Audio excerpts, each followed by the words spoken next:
Kapal induk, atau lebih dikenal sebagai super carrier, menjadi landasan kekuatan angkatan laut modern. Sebagai kapal perang unik, fungsinya bukan hanya sebagai alat tempur, melainkan juga sebagai simbol kekuatan dan ketangguhan. Dengan kemampuannya membawa pesawat tempur dalam jumlah besar, kapal ini menjadi tulang punggung dalam mendukung operasi militer dan memberikan efek gentar pada lawan. Namun, bukan hanya di medan perang, kapal induk juga memainkan peran penting dalam misi kemanusiaan. Saat tsunami Aceh tahun 2004, USS Abraham Lincoln, salah satu kapal induk Amerika Serikat, menjadi penyelamat dalam bencana tersebut. Kapal ini tidak hanya membawa kekuatan tempur, tetapi juga harapan bagi ribuan korban yang membutuhkan bantuan. Sejalan dengan kemajuan teknologi militer, kapal induk telah mengadopsi teknologi mesin nuklir untuk meningkatkan mobilitas dan efisiensi operasionalnya. Mesin bertenaga nuklir di dalam kapal induk adalah salah satu fitur paling vital yang membedakannya dari kapal perang konvensional. Mesin ini diintegrasikan dengan reaktor nuklir yang terletak di dalam kapal, menghasilkan tenaga uap yang berfungsi sebagai sumber daya utama untuk penggerak kapal serta sebagai pembangkit tenaga listrik. Energi yang dihasilkan oleh mesin nuklir memainkan peran kunci dalam operasional kapal induk. Selain untuk menggerakkan kapal dengan kecepatan tinggi dan presisi, energi ini juga digunakan dalam peluncuran pesawat. Katapel kapal, yakni sistem peluncuran pesawat yang ada di dek penerbangan membutuhkan tekanan dan daya yang konsisten untuk memastikan pesawat dapat lepas landas dengan aman dan efisien.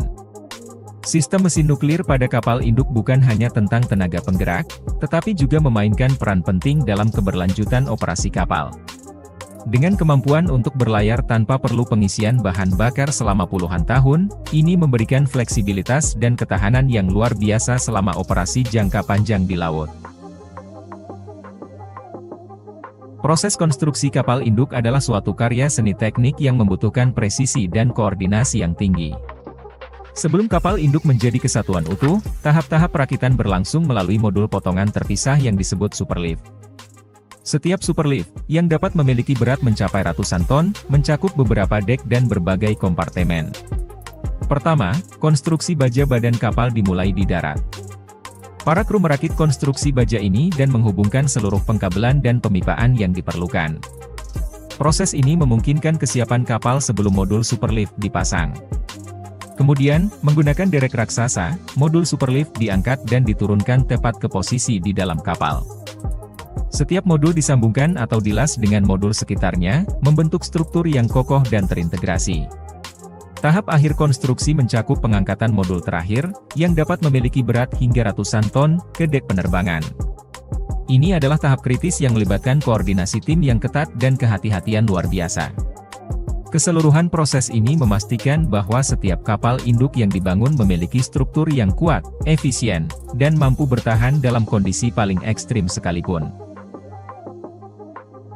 Mendarat dan lepas landas di dek penerbangan kapal induk adalah sebuah seni yang memerlukan keterampilan dan presisi tingkat tinggi dari para pilot. Dek penerbangan, dengan panjang terbatas sekitar 500 kaki atau 150 meter, memberikan tantangan tersendiri.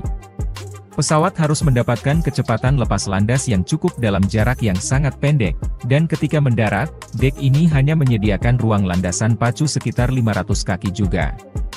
Pilot harus menggunakan tail hook yang terletak di ekor pesawat untuk terhubung dengan salah satu dari 4 kabel penangkap di dek penerbangan. Kabel penangkap ini terbuat dari kawat baja tahan tarik tinggi dan berfungsi untuk menghentikan pesawat dengan cepat saat mendarat. Kesalahan sedikit saja dapat berakibat fatal, mengingat ruang yang terbatas dan tekanan untuk mendarat dengan presisi. Selain itu, dek penerbangan juga dilengkapi dengan lampu pemandu yang disebut meatball. Lampu ini membantu pilot untuk memposisikan pesawat dengan sudut dan posisi yang tepat saat mendekati dek penerbangan. Setiap aspek dari proses penerbangan ini memerlukan koordinasi yang presisi dan pemahaman mendalam terhadap kondisi unik di atas kapal induk. Salah satu elemen terkemuka dari kapal induk adalah Aircraft Carrier Island. Ini adalah struktur yang terletak di atas geladak penerbangan dan berfungsi sebagai pusat komando untuk operasi dek penerbangan.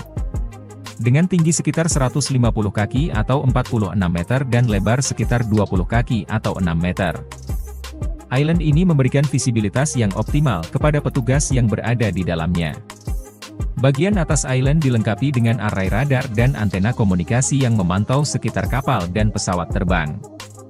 Ini memungkinkan petugas di dalamnya untuk mengawasi operasi di atas kapal dan menyediakan bimbingan kepada pilot selama penerbangan dan pendaratan. Dengan struktur yang kokoh dan dilengkapi dengan teknologi canggih, Aircraft Carriers Island merupakan otak dari segala operasional yang ada di kapal induk. Di balik tampilannya yang megah dan tampangnya yang sangar sebagai pusat kekuatan militer, kapal induk adalah sebuah kompleksitas teknologi yang tidak hanya menjadi tempat bekerja para prajurit, tetapi juga rumah bagi ribuan kru yang bertugas di dalamnya. Dengan panjang berkisar 1000 kaki atau sekitar 300 meter, ia menjadi salah satu struktur terbesar dan paling kuat yang pernah dibuat oleh manusia. Dimensi ini bukan hanya tentang ukuran fisiknya yang besar, tetapi juga tentang kapasitasnya untuk mengangkut dan mengoperasikan sejumlah besar pesawat tempur. Kehebatan sejati kapal induk tidak hanya terletak pada kehadiran pesawat di atasnya, tetapi juga pada kemampuannya untuk menjadi pangkalan terapung yang bergerak.